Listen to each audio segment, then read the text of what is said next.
Trichy jolly times subscribers, இன்றைக்கி நான் ஒரு வித்தியாசமான வீடியோவை போட போகிறேன். இது வரலாம் டிஃப்ரெண்ட்டாக போட்டுக்கிட்டு இருந்தேன். இப்போ சமையலுக்குள்ளே இப்போ நான் இறங்கியிருக்கேன்.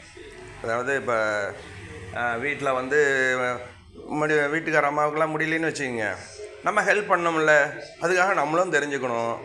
ஆகவே இன்றைக்கி அவரைக்காய் பொரியல் எப்படி பண்ணுறதுங்கிறத வீடியோவை போடலான் இருக்கேன். இதுக்கு என்னென்ன தேவைன்னா, முக்கியமாக அவரைக்காய் தேவை. அடுத்து பாருங்கள், பக்கத்தில் கருவேப்பிலை, இஞ்சி, தக்காளி பழம், மிளகாய் 2, அதாவது அவரைக்காய்க்கு தகுந்த மாதிரி நம்ம மிளகாய் எடுத்துக்கணும். பட்டை, கிராம்பு 1 எடுத்துக்கங்க, அதெல்லாம் உடம்புக்கு நல்லது. அதுக்காக பட்டை, இலை, கிராம்பு இதெல்லாம். அண்ட் தென் என்ன வச்சுருக்கேன், வெங்காயம் வச்சுருக்கேன், தக்காளி இருக்குது.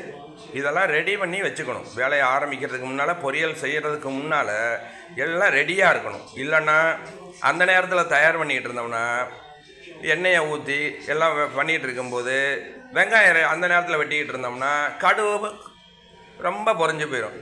ஸோ அதனால் எல்லாமே ரெடியாக வச்சுக்கணும். வச்சுக்கிட்டு தான் பொரியல் செய்யவே ஆரம்பிக்கணும். ஓகேங்களா?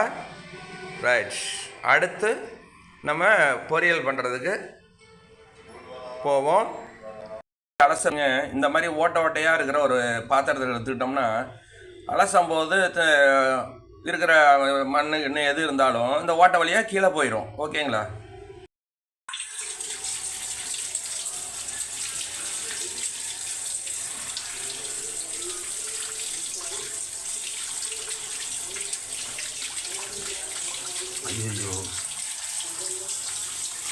முடிச்சிருக்கேன்.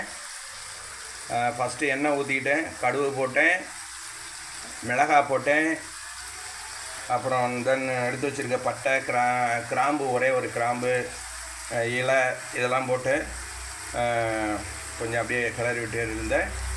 அப்புறம் ஆனியனும் வெங்காயத்தையும் தக்காளியும் போட்டு நல்லா வதக்கிட்டேன். அந்த தக்காளியும் வெங்காயம் போட்டு வணக்கும் போது கொஞ்சமாக உப்பு சேர்த்துக்கணும். கல் உப்பு சேர்த்துக்கிறது நல்லது.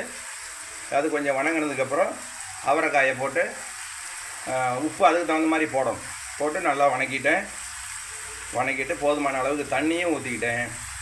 நல்லா வணங்கினதுக்கப்புறம் கொஞ்சம் மஞ்சத்தூள், அது கிருமி நாசினினால் மஞ்சத்தூளும் போட்டு இப்போ நல்லா வணங்கிட்டு இருக்குது. நான் ஒரு நிமிஷம் முடிஞ்சோடனே நம்ம சாப்பிட ஆரம்பிக்கலாம். நல்லா இருக்குங்க.